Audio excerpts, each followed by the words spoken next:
die gebeure van Palmsondag, Goeie Vrydag en Paasondag en al die dae tussenin, mense, is steenpilare waarop die ewigheid, alle ewigheid, gevestig is.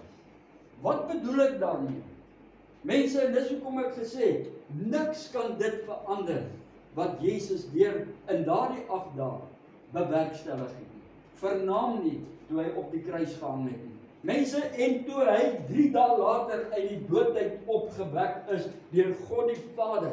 Mense, dieselfde gees wat in hom, wat hom opgewek het, is ook die gees wat vanmôre in jou en my is, wat ons lewend gemaak. En ons eer die Here daarvoor. Mense het nodig om dit wat Jesus op die kruis gedoen het vir jou en my, dit wat hy daar bewerkstellig het, as te ware aan te trek. Mense, en absoluut in dit te lewe, in elke area van ons lewe. Mense, en soos ek gesê het, mense, Palmsondag, Goeie Vrydag, Paasondag, en al die dae wat daar tussenin was, is die steenpilare waarop die ewigheid rus.